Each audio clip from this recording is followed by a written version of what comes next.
Yeah, now this is perfect now, perfect. Here's the man himself. Basically, everything he showed you there you can find in the Tuesday, Thursday wrestling class for a day pass. But we were blessed to have the man himself here, the second best wrestler from Australia. Bruh. So guys, we finished the last position here, right? Obviously, I wouldn't hang out too long in this position, but I'd want to make him carry more of my weight as fast as possible here, right? So when I have the wrist ride, we've got the 2-on-1 here. I don't just pull this towards me here. They're gonna obviously have it as a stable frame into the ground. So I pull it as far as I can. I get my chest low and I roll my body weight forward onto him. Now I've got a lot of weight on the arm. I can use one hand to control it. We have to worry about him building height here. Some guys were having sort of weight distribution issues and the guy would push off and they'd fall over to the side here. If we want to kill this frame, just hit their elbow. So I post my hand on the ground and I widen my elbow. Now when they try to make a post, they can no longer use that, right? So we relinquish the 2-on-1 to go back to the wrist ride. If this is causing us problems here, try to frame up. I use my elbow to clear it. Now they try to put their hand back on the ground. We can sprawl our hips in here and generate a lot of pressure. Now they really don't have too many choices they can make here. They're either gonna get flattened out or we can start proceeding to the arm triangle. If you do lose the wrist ride and they start going back to half guard, they're conceding arm triangles here. So they're really stuck in between a few bad positions here, right? Obviously, we're limiting their ability to turn away. And if they do free the grip and turn in, they're giving us an arm triangle. But I want you to play more with the control first as well. We want to go 2-on-1, roll them forward, driving as much weight into them as possible. So I'm pushing on my toes, my chest is low, and I drive all my weight towards the head. That is what they're going to use for resistance. That's going to take some of their weight. We want the weight into their upper body, so we just flare that hand here. What I don't want you guys to do is do the jiu-jitsu technique. So here, they're carrying my entire body weight, right? They're absorbing my entire body weight. They're using a lot of energy just to keep this position stable. If I do anything jiu-jitsu related, like chair sit, now obviously I have their back, I'm closer to the submission, but they're not carrying my weight. If anything, I'm carrying their weight. I'm going to be fatiguing my legs to control the body triangle. If they're good at defense, their hands are free to hand fight here. So we're having a hand fighting battle, as opposed to our positioning here, where their hands are preoccupied by trying to hold themselves up. They're absorbing my entire body weight. For me to jump hooks and take the back would be actually a gift to them. I'm closer to the submission, but again, now they're in a position where they can hand fight and we're going to use energy to keep the position.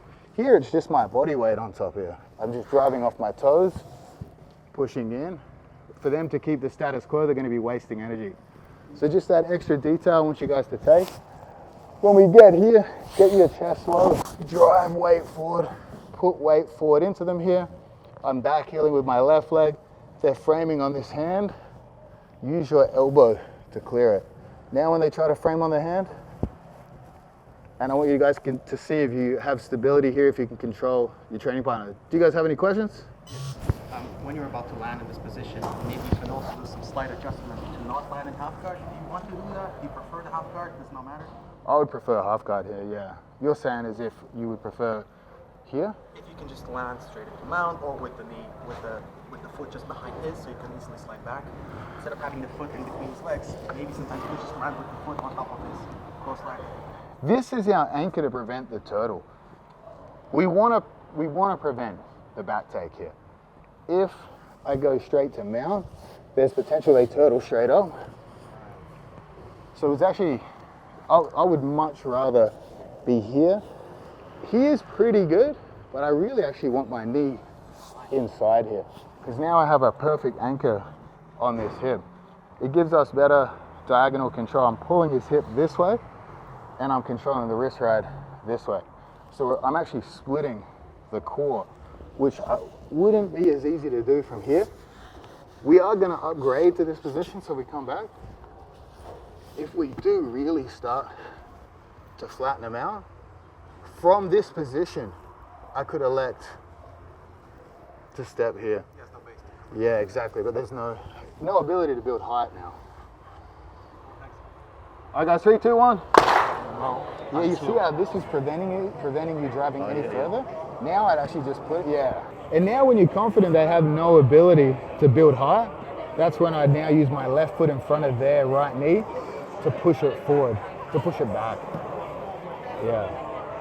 And then for this one, this hook, I don't... They're gonna give you a reaction, right? The only thing they can do is make space for a hook. So oftentimes in a live scenario, they're gonna try to lift one hip. We're gonna try to turn back around, but this is gonna prevent it. That'll prevent it, yeah. And the more aggressive you are with that, the more likely you are to raise that far hip. Yeah. But then, If this one. if we do lose the wrist ride, when they turn in, we have the arm triangle presented again. The wrist ride is sort of trapping them here, along with this grip. But if we lose this one, say they free it, as they turn back to mount, they can only give us an arm triangle. So it's just one dilemma the whole time, arm triangle or back. And the longer they wait to choose, the more we're gonna flatten them out. The earlier they give the back, yeah, keep burning them out there for sure. The good thing is if they're like carrying all your weight, by the time you lock the arm triangle, they're kind of out of breath already. That's the ultimate goal. Biceps not too big, so I can't. Oh, for arm triangles? Yeah. Oh, we'll do an arm triangle variation today, but it should be pretty easy. Like, first, place your knee here and get your head more here. That's better. Pull this elbow this way. I want you to pull them. Here's where we want. So okay. Oh, you want to twist, yeah. Yeah, I want you to pull their elbow here. Knee and hook, Thiago. Now this is good. This is real good. Okay. I'm pushing up. Yeah, now this is perfect now. Perfect. And there's no rush, no rush. So yeah, I would bring it in front of the foot. And now, which way feels natural to move? Maybe this way, because it's the only option. And that gives me the second hook. Cool. You kind of follow them with it. You have to follow them. So that first one, you're just... Yeah, like a rug pull. It doesn't. It just gives you the... Typically just leave your hand up. Just because I'm ready for the arm triangle. I'm ready for, I want them to give that to me. If you're trying to expose the back. Yeah, if you're trying to get... For sure. Would be to turn them back flat. I kind of want them belly flat. So obviously if you sense them, especially a jiu-jitsu guy, might be insisting, because it's the typical response, they feel comfortable with their back on the floor, that's the direction they want to go. Obviously that's opening